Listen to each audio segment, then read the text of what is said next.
Komang Atenadi, Niketut Cinta Arini, Niwayan Dendra, Nikomang Dio Astika, Nikomang Edo Saputra, Niwayan Eka Yani, Niputu Eka Pratiani, Ninyoman Indirayani, Niputu Mary, Ninengah Raditya Sari, Niketut Satria Wiguna, Niluk Cynthia Juni Antari, Niwayan Sri Kamayanti, Niluk Vidya Aura Fibiola, Inengah Wira Oksa, Ikomang Yoga Permana.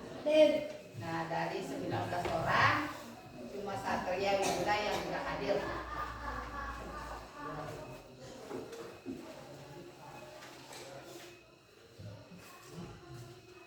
Ya. Semangat lagi.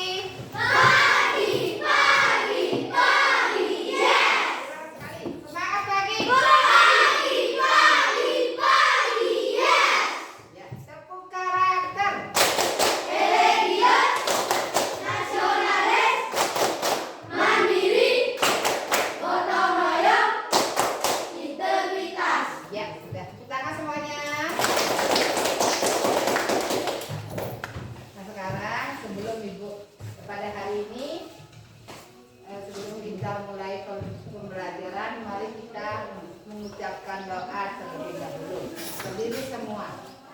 Tangan amuti karana. Berdoa mulai.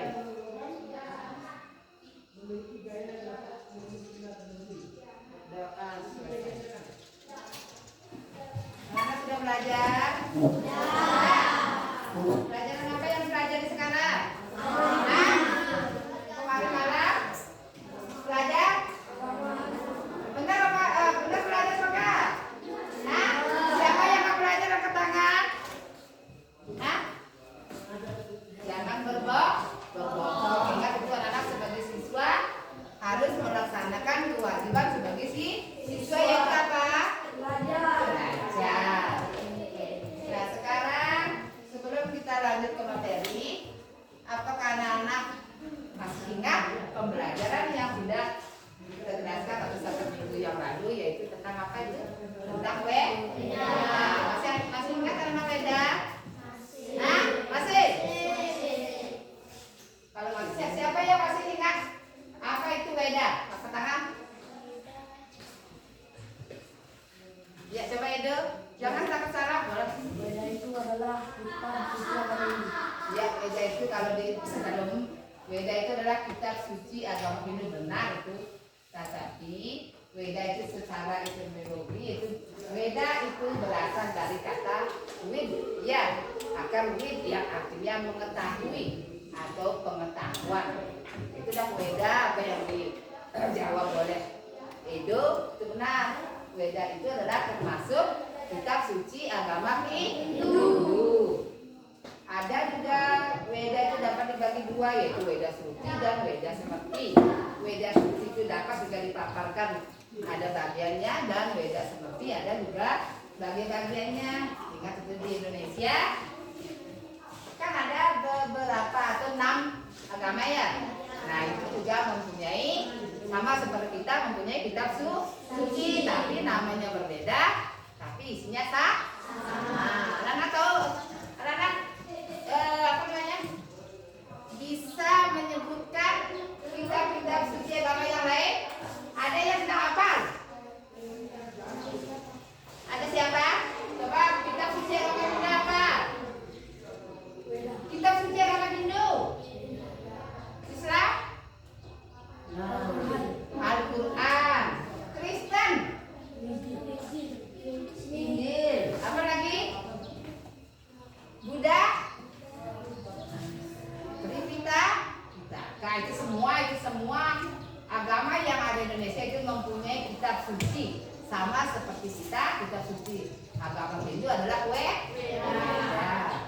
Kan ada di dalam kitab suci Weda, tujuan akhir dari agama Hindu adalah yang disebut atau yang dikenal dengan nama Moksatam Jaganita ya carisi dharma. Itu ya. Itu anak-anak harus ketahui dan harus anak-anak pahami tujuan akhir daripada agama Hindu adalah Boksatam Jagadita Yaca Iti Dharma. Ya. Nah, bagaimana caranya kita supaya dapat mencapai kesempurnaan hidup atau menempuh moksa? Bagaimana caranya? Apakah ada cara atau tidak? Ada. Yaitu di dalam agama Hindu itu untuk mencapai kesempurnaan hidup ada 4 jalan. 4 jalan atau cara untuk menghubungkan diri kepada Tuhan yang disebut dengan Catur Marga Yoga. Nah, pada hari inilah kita akan bahas pembelajaran yang baru, yaitu Catur Marga Yoga. Coba buka halaman bukunya halaman 35.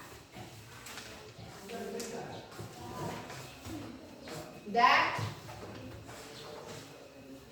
Ya, udah.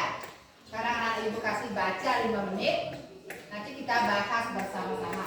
Sambil anak-anak membaca buku, ibu juga sambil menjelaskan ya. Nah, sekarang kita mempelajari Catur Marga Yoga. Adapun di dalam ajaran agama Catur Marga Yoga ada tujuan pembelajarannya. Itu adalah urutan anak supaya tahu memahami apa itu pengertian daripada Catur Marga Yoga. Tujuannya yang kedua menjelaskan bagian-bagian dari Catur Marga Yoga. Yang ketiga menyebutkan atau menjelaskan contoh-contoh penerapan dari Catur Marga Yoga. Itu ada 3 tujuan pembelajaran pada hari ini yang berkaitan dengan Catur Marga Yoga. Enggak itu? Ya. Udah sambil baca ya. Yang pertama ibu jelaskan yaitu pengertian dari Catur Marga Yoga. Catur artinya 4, marga artinya jalan atau cara, dan yoga artinya menghubungkan diri kepada Tuhan. Jadi Catur Marga Yoga adalah 4 jalan atau 4 cara untuk menghubungkan diri secara langsung terhadap Tuhan atau hidup hanya jiwa. Itu adalah arti daripada Catur Marga Yoga. Yang kedua, menjelaskan bagian-bagian daripada Catur Marga Yoga. Yang pertama, lihat kami punya lihat. Pertama, Karma Marga Yoga. 2, Bhakti Marga Yoga.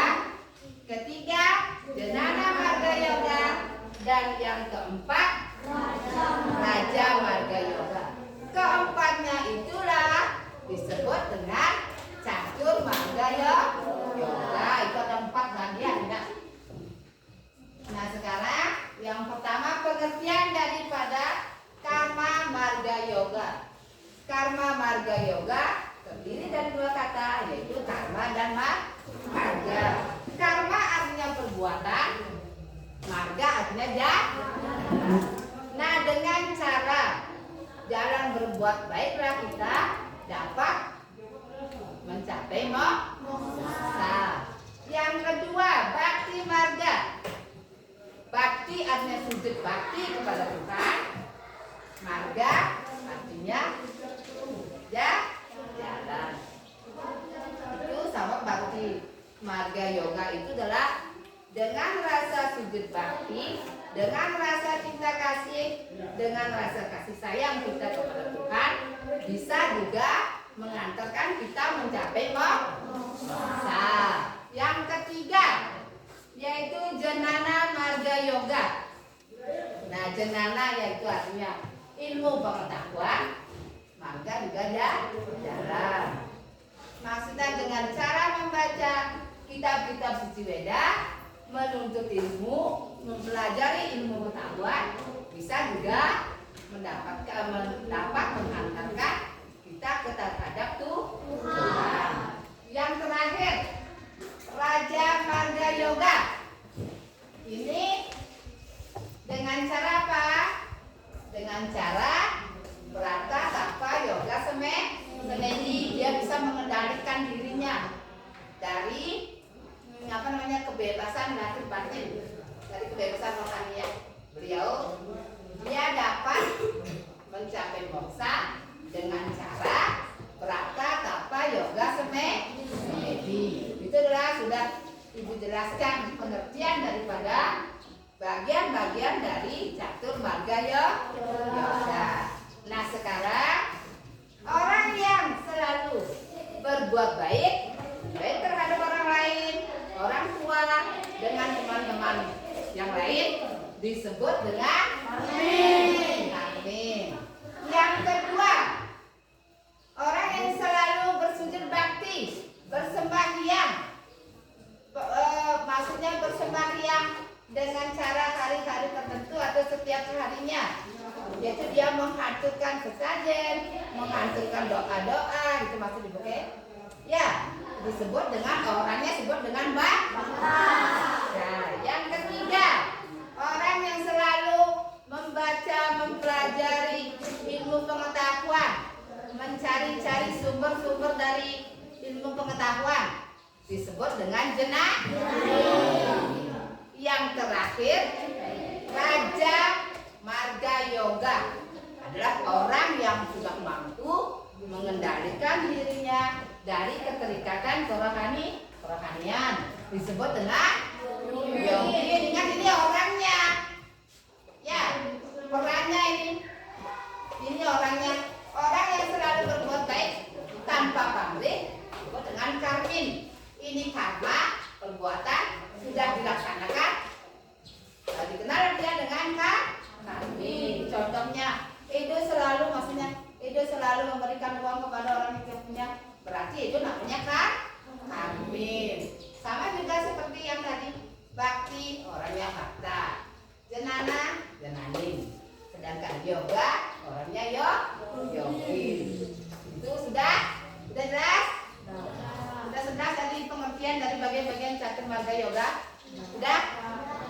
Nah yang ketiga, pembahasan atau penjelasan tadi, tujuan ketiga dari pembelajaran catur marga yoga adalah penerapan dan memberikan contoh-contoh dari sikap kehidupan sehari-hari. Pertama, siapa yang bisa? Nah, Ibu kan sudah jelaskan tadi. Sekarang anak-anak, siapa yang bisa ke tangan? Nah, siapa yang bisa memberikan contoh daripada bagian-bagian dari catur marga yoga? Bisa? Apa Ibu jelaskan dulu? Jelaskan? Ya, jelaskan.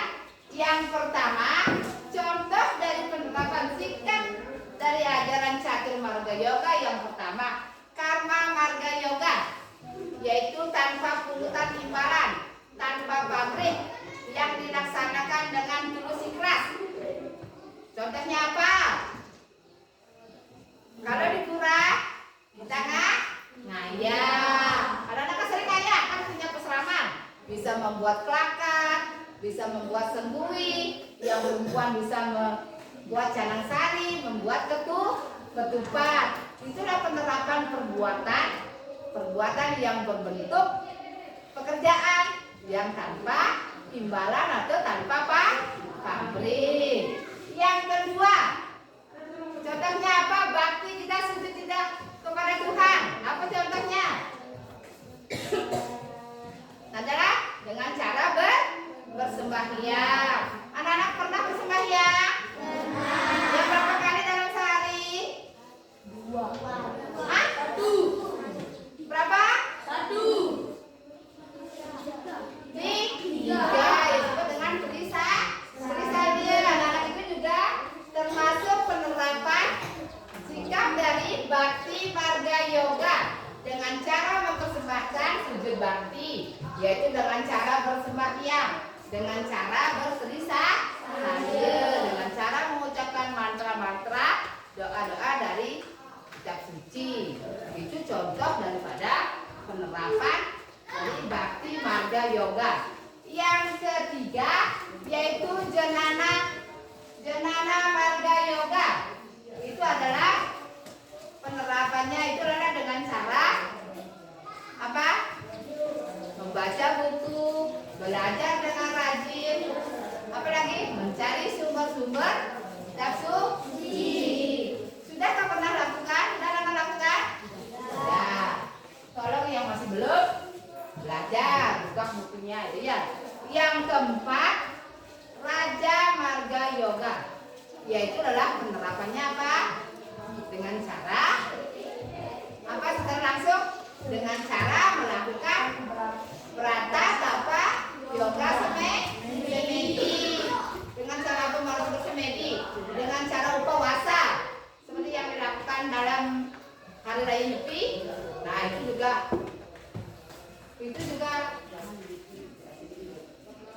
ya itu adalah contoh penerapan daripada Raja Marga Yoga. Udah?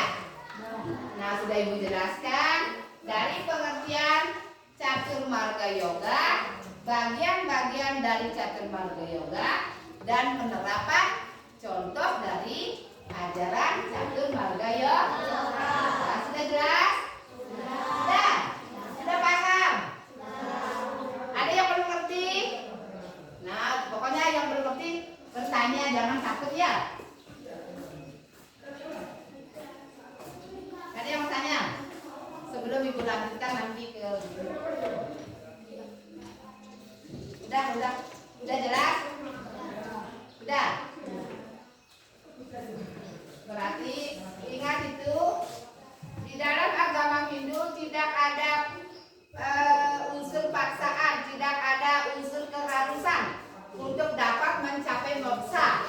Sesuaikan dengan kondisi atau situasi seseorang. Jangan anak-anak tidak mampu dipaksakan, nanti kita akan bermasalah. Ya.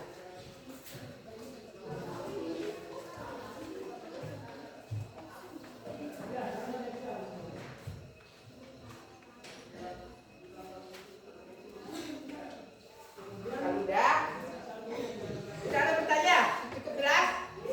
Jelas? Nah, sekarang kalau jelas, siapa yang bisa jawab angkat tangan. Ya. Sambil bukunya kan sudah bawa buku. Sambil lihat bukunya.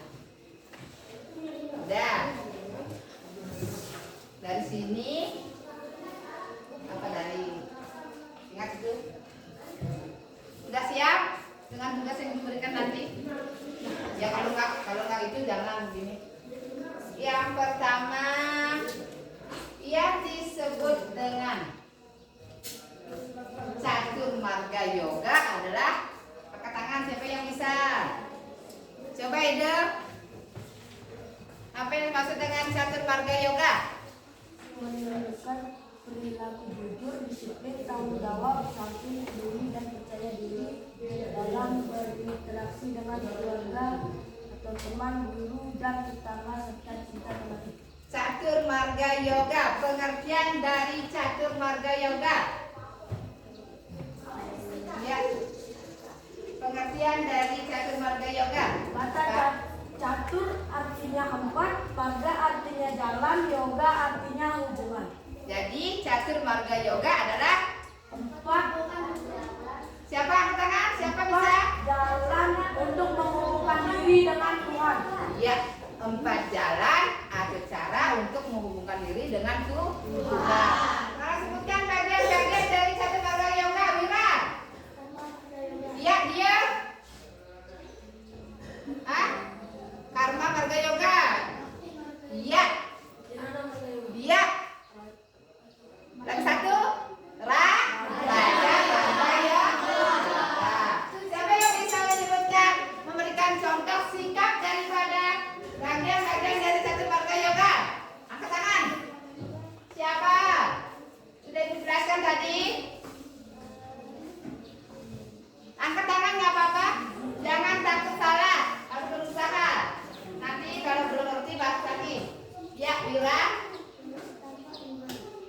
Ya apa itu yang termasuk dengan penerapannya itu tanpa imbalan itu termasuk di apa? Di karma apa di marga apa di bakti apa di jenana?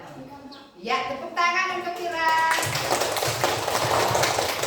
Itu adalah penerapan yang sesuai dengan karma marga ya. Berbuat baik tanpa imbalan yang dilakukan dengan tulus ikhlas. Yang kedua, contoh daripada bakti marga yoga penerapannya di kehidupan sehari-harinya aja dicari ya bersembahyang ya mengadakan upacara ya baik upacara manusianya dewayanya putrayanya dan sesianya itu contohnya kita mempersembahkan rasa sujud bakti kita terhadap Tuhan.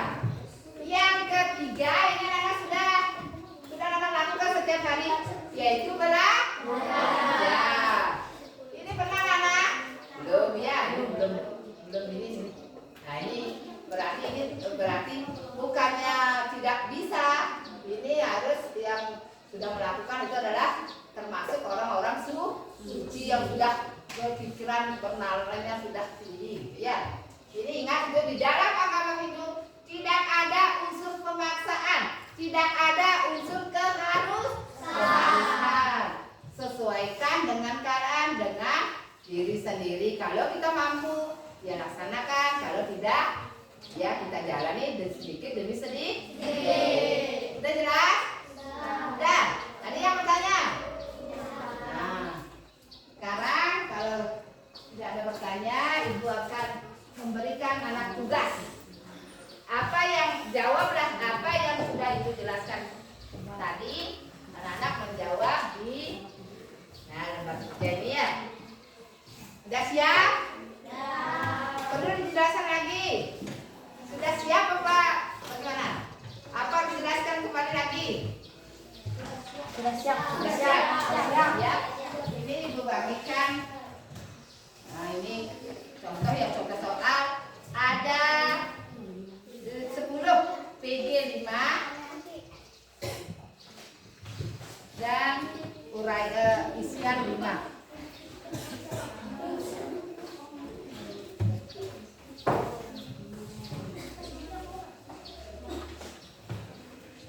Waktunya 10 menit.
soal 10. Soal PG.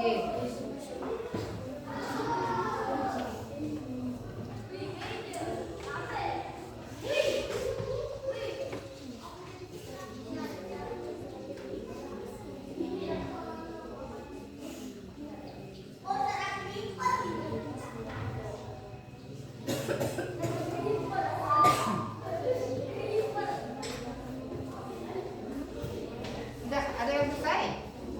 Udah? Ya, tapi dulu. Sudah ada yang selesai? Ya, dulu.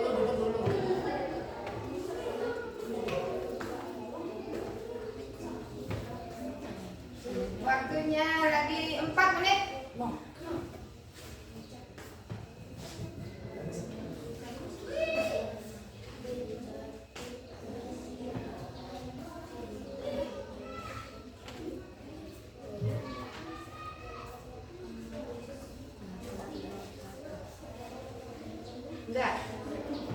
Udah waktunya 3 menit.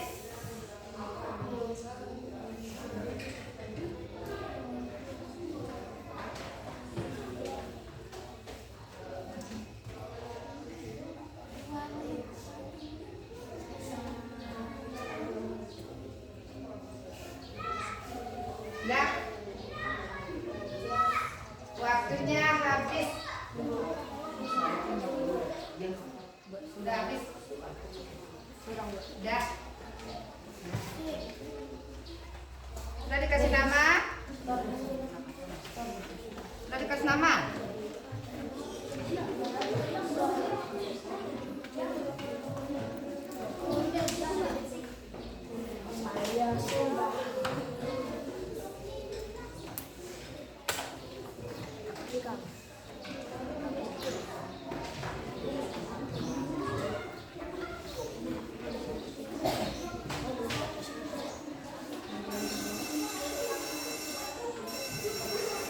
Udah semua? Ada yang bisa menjawab?